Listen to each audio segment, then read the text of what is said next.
አሁንኩ ነው ማለት በዚህ እድሜ ወልጄ የልጅና ስለሆንኩ ልጅ ታቅፌ ስለተቀመጥኩ ነው ያልተመረጥኩት ነው።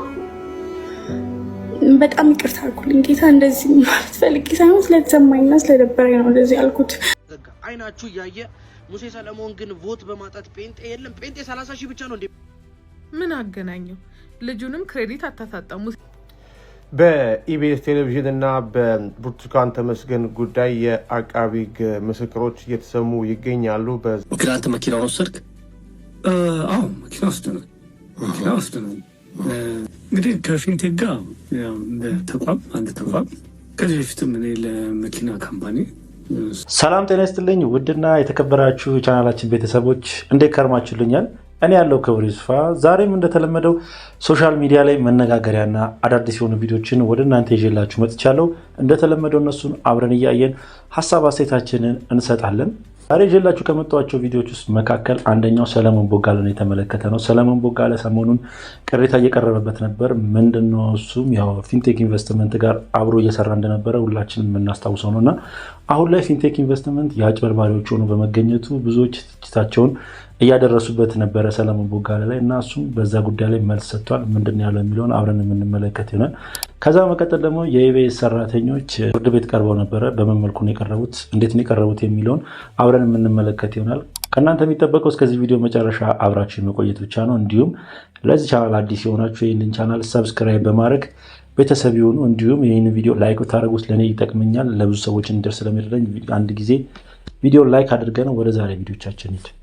አሁንኩ ነው ማለት በዚህ እድሜ ወልጄ የልጅና ስለሆንኩ ልጅ ታቅፌ ስለተቀመጥኩ ነው ያልተመረጥኩት ነው። በጣም ይቅርታ አልኩልኝ ጌታ። እንደዚህ ማለት ፈልጌ ሳይሆን ስለተሰማኝና ስለደበረኝ ነው እንደዚህ ያልኩት። በጣም ስለከፋኝ ነው።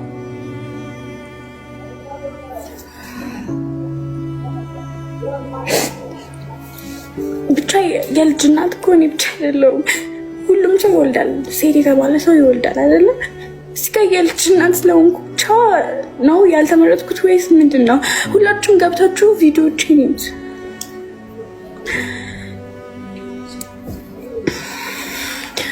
ግን በጣም አመሰግናለሁ። በጣም ያዘንኩ። እንግዲህ ዋንቲያ ሰለሞን እንደተመለከታችኋት በዚህ መልኩ ለቲክቶክ ክሬቲቭ አዋርድ በጣም ቅሬታዋን እያቀረበች እያለቀሰች ላይቭ ላይ ተናግራለች እና ቲክቶክ ክሬቲቭ አዋርድ በሰሞኑን ባዘጋጀው የውድድር መስፈርት በጣም ብዙዎችን አናዷል። እንዲሁም ደግሞ አንዳንዶች ደግሞ በሃይማኖትና በጎራ ተከፍለው እየተከራከሩ ይገኛሉ። አይናችሁ እያየ ሙሴ ሰለሞን ግን ቮት በማጣት ጴንጤ የለም ጴንጤ 30 ሺህ ብቻ ነው እንዴ? ምን አገናኘው? ልጁንም ክሬዲት አታሳጣው። ሙሴ ሰለሞን ተከታታይ 2 አመት ቤስት ኢንፎርማቲቭ ኮንተንት ሲያሸንፍ ጴንጤ ኦርቶዶክስ ምናምን ሃይማኖቱ ታይቶ አይደለም፣ አቀራረቡ ስለሚማርክ የሚያወራው ዜና ታማኝነት ነው በሚል ሰው ሁሉ ስላመነው እና ደግሞ ዜና ሲያቀርብ በቃ ጨርሰክ ስለምትሰማው ስለማይሰለች ተብሎ ትኩስ መረጃ ቶሎ ስለሚያመጣ ተብሎ ነው እንጂ በሃይማኖቱ አይደለም። ክሬዲት አታሳጣው። ከዚህ በፊት ራሱ ያሸነፈው በሌላ ነው ሚል ክሬዲት አታሳጣው። ሙሴ ከዚህ በፊትም በሃይማኖት አላሸንፈም፣ አሁንም በሃይማኖት የጽድቅ ውድድር ላይ አይደለም እነዚህ ልጆች ያሉት።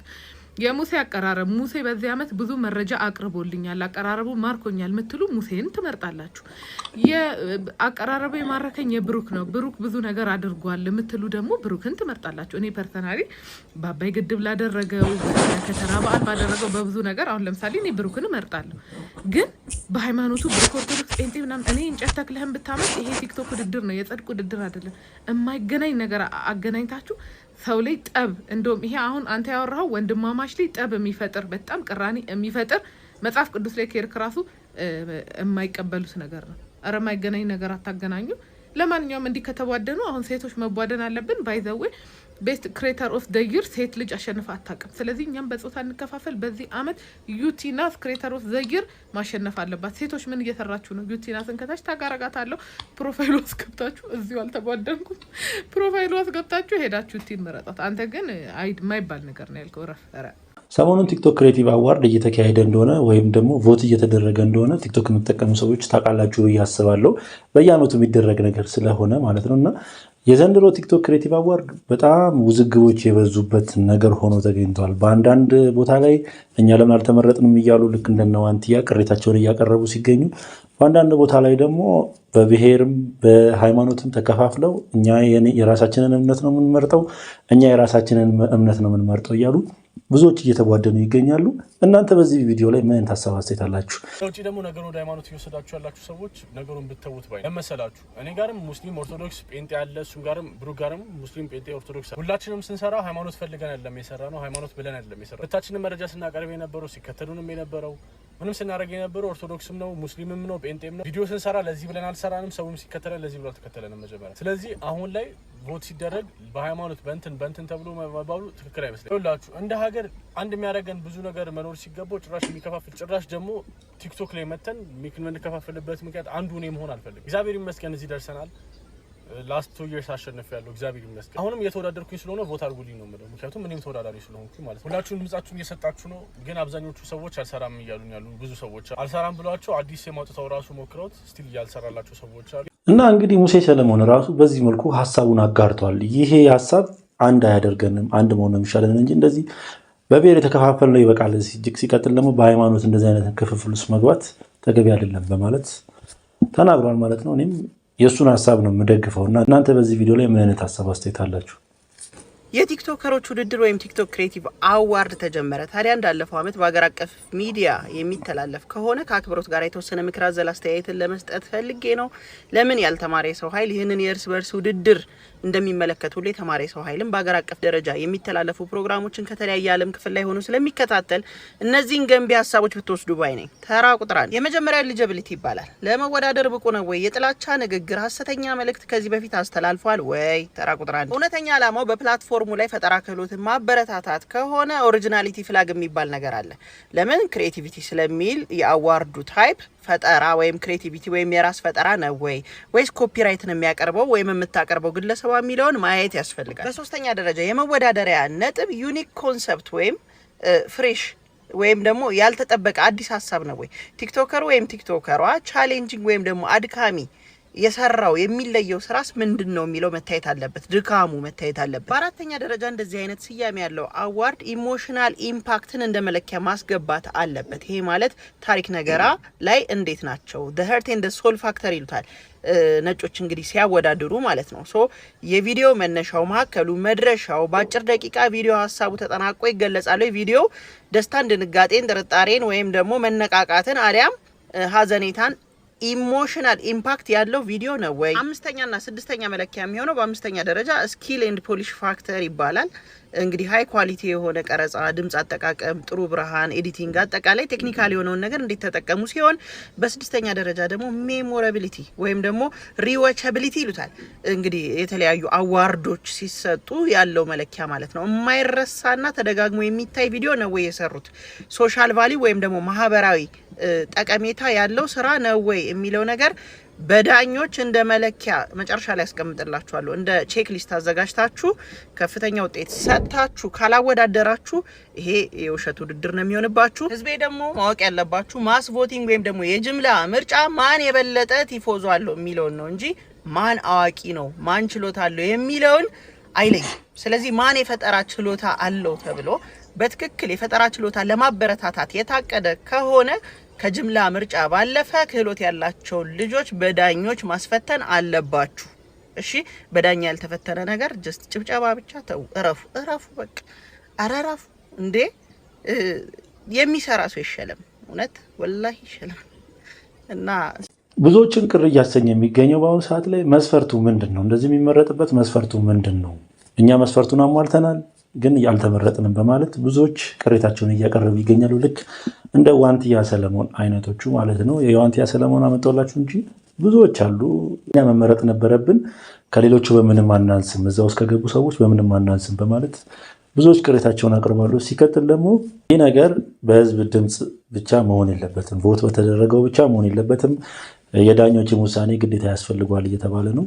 እና እስቲ መጨረሻውን ምና ይሆናል ማን እንደሚበላው። እስካሁን ግን እየመራ የሚገኘው አዶናይ ነው፣ በሁሉም ዘርፍ ማለት ነው።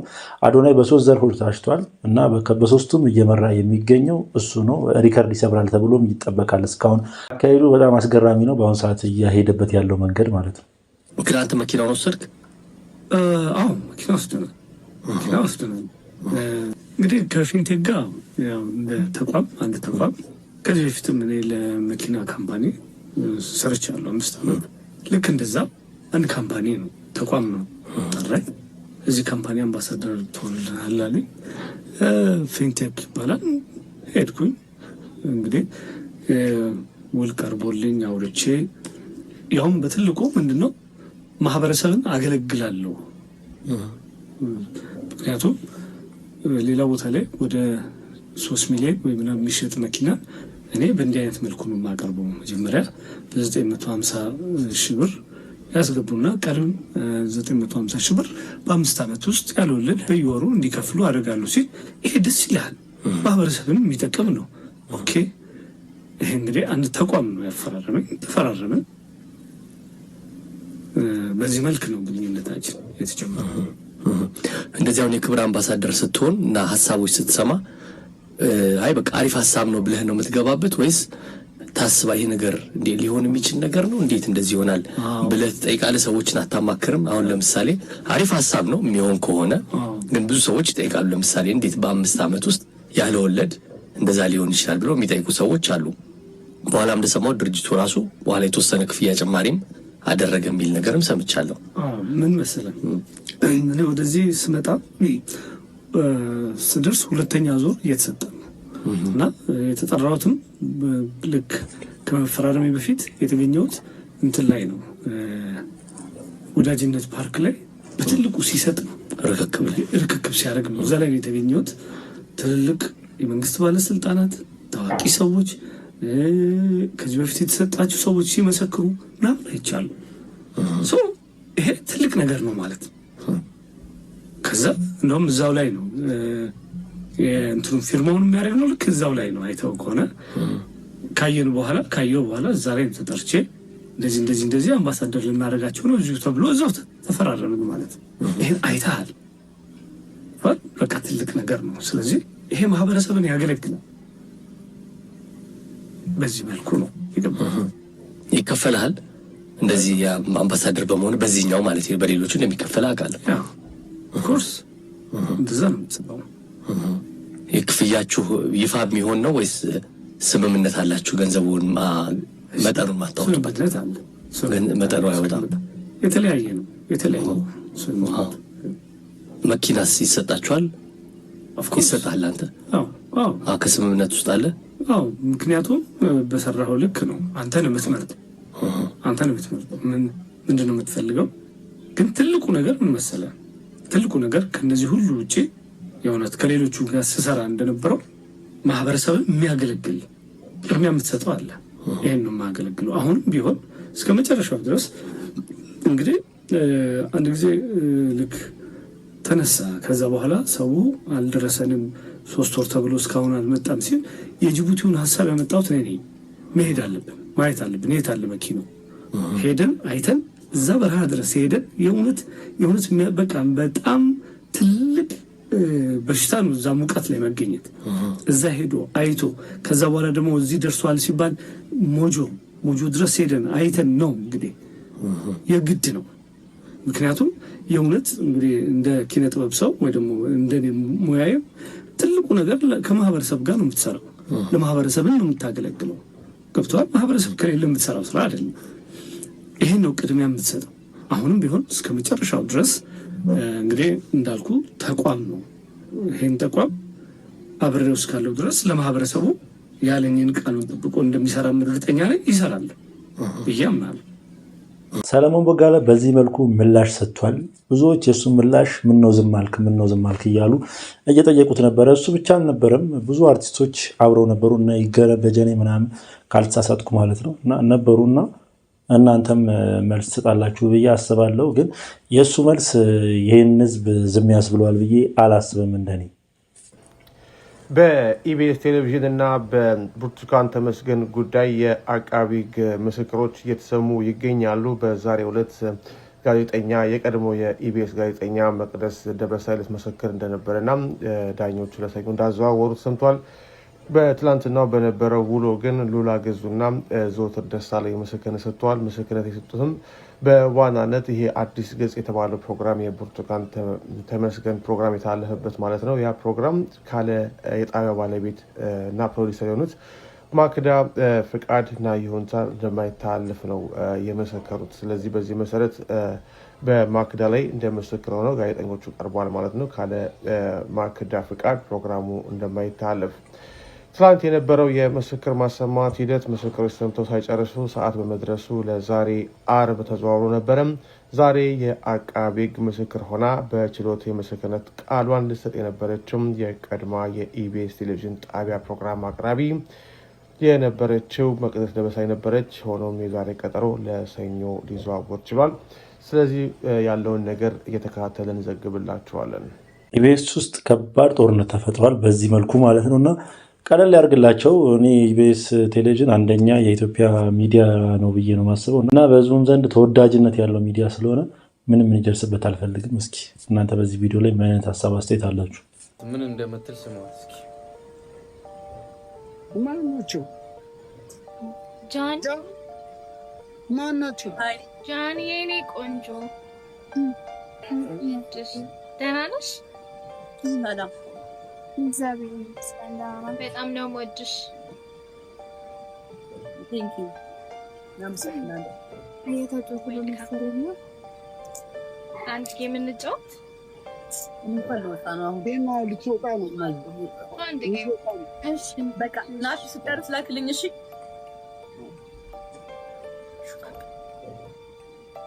እሺ። አንቺ ቆይ ራስሽን ማንኔም ብለሽ ነው የምታስቢው? የምሬን ነው። አንቺ ማንኔም ብለሽ ነው ራስሽ የምታስቢው? አንቺ እኮ አሁን በዚህ ሰዓት እሺ አንድ ማለት ትልቅ ቲክቶከር ነሽ ሊባል ይችላል፣ ግን በበፊት ህይወትሽ አንድ የሆነች ባር አስተናጋጅና ሴተኛ አዳሪ ነበርሽ። ምንድነው አሁን ላይ ማለት አበሻ እኮ እንደዚህ ከፍ እንዳረገሽ ዝቅ ማድረግ የሚችል ህዝብ ነው ታውቂያለሽ አይደል? እነዚህ ልጆች ምንም ያደርጉሽ ነገር የለም ማለት እንደሚያደንቁሽ ነው የነገሩሽ እና እንደሚወዱሽ ጀስት ደግሞ አንድ ጌም እንጫወት አሉሽ። ምንድነው አሁን ስድቡን ምን አመጣው? እሺ አልፈልግም ብሎ መውጣት አንድ ነገር ነው። ስድብን ግን ምን አመጣው? ለምንድን ነው የምትሰድቢያቸው ነው? ግን ማን ነኝ ብለሽ ነው የምታስቢው? የሆንሽ ጎዳና አደር ታስጠላ በሚኪ አንቺ እኮ እኔ እኮ አይ ማርያም የሚያውቅሽ ሰው እንዳለ አታውቂም ማለት እናቀሻለን በደንብ የምትታወቂ ሰው ነሽ። አሁን መፈመስሽን የሆነ መኪና ምናምን ነገር መያዝሽ ኦር ሰምቲንግ የሆነ ትልቅ ቦታ መድረስሽን አይደለም ማየት ያለብሽ፣ የተነሳሽበትን ማወቅ አለብሽ። እንዴ እንተዋወቃለን እኮ አድማስ ምናምን ነገር አለ እንዴ? ምንድነው ይሄን ያለ ማንኔም ብለሽ ነው የምታስቢው ራስሽን? እንዴ እነዚህ ልጆች እኮ ጌም እየተጫወቱ ነው። ነገ አይደለም ላይ አንቺ ይሄንን በተናገርሽበት ቅጽበት በሆነ ሰዓት አንቺ ያለሽበት ደረጃ ላይ ሊደርሱ የሚችሉ ልጆች ናቸው። አንቺ ይሄን ተምረሽ ኦር የሆነ እድሜ ልክሽን ለፍተሽ ያገኘሽው ነገር አይደለም ማለት እግዚአብሔር የሆነ ኦፖርቹኒቲውን በቃ አመቻቸልሽ፣ እዛ ደረጃ ላይ ደረሽ። እነዚህ ልጆችም ነገ አንቺ ደረጃ ላይ ሊደርሱ ይችላሉ። ምን አሳደበሽ ነው የኔ ጥያቄ። አሁን ለምንድን ነው መሰድቢያቸው? ሰድቦሽ ቢሆን ኦኬ፣ ምን አረጉሽና ነው መሰድቢያቸው እንዴ? ምኗ ድንጋይ ናት አግድም አደግ ጎዳና ተዳዳሪ መሆን ይሄ ነው በቃ አይምሮሽ አላ መቅዘኑ እና ካንቺ የሚጠበቅ ነው። በነገራችን ላይ ያው ማለት ስለምንተዋወቅ ካንቺ የሚጠበቅ ነገር ነው። ቪዲዮ ረዘም ብሏል፣ አድርሱላት ለዚህ ገንገበት። እቀጥልበታለሁ፣ ፓርት 2 ይኖረዋል። እሺ እስኪ የሆነ ነገር ታርግና እናየዋለን። በይፋ ይቅርታ መጠየቅ አለብሽ እነዚህ ልጆች ደደብ። እንግዲህ ይህ የጃኒ ቪዲዮ ብዙዎችን አናዷል። በተለይ ደግሞ ቲክቶክ መንደር ላይ የእሷ አድናቂ ነን የሚሉ ግለሰቦችን በጣም ያናደደ ቪዲዮ ሆኖ ተገኝቷል። ይህ ሪከርድ ማለት ነው እና በዚህ ልክ ዲስሪስፔክት ማድረግ ሰውን ተገቢ ነው ብዬ አላስብም። ካልፈለገች አልፈለገችም ነው። እዚች ጋር እሷንም መደገፍ አልፈልግም፣ እሷንም ማጣጣል አልፈልግም። ግን ትክክለኛውን ሳይድ ይዤ ሳወራ ካልፈለገች አልፈለገችም ነው። ማንም የሚያስገድዳት የለም። እና እንደዚህ አይነት አላስፈላጊ ቃላቶችን መጠቀም ተገቢ ነው ብዬ አላስብም። በተለይ ደግሞ እንደዚህ ሶሻል ሚዲያ ላይ። እስኪ እናንተ በዚህ ቪዲዮ ላይ ምን አይነት ሀሳብ አስተያየት አላችሁ? ሀሳባችሁን ኮሜንት ሴክሽን ላይ ያጋሩኝ። ለማንኛውም ምርጦች የዛሬ ቪዲዮቻችን እነኝህን ይመሳስሉ ነበረ። ቪዲዮቻችን እንደተመቻችሁ ጥርጥር የለኝም። ቪዲዮ ከተመቻችሁ ላይክ፣ ሼር፣ ሰብስክራይብ ማድረግ እንዳይረሳ። በተለይ ሰብስክራይብ በማድረግ የቻናሉ ቤተሰብ እንዳይረሳ። ሀሳብ አስተያየት ካላችሁ ኮሜንት ሴክሽን ላይ አስቀምጡልኝ። በቀጣይ ቪዲዮ እስክንገናኝ ድረስ ሰላም ቆዩልኝ።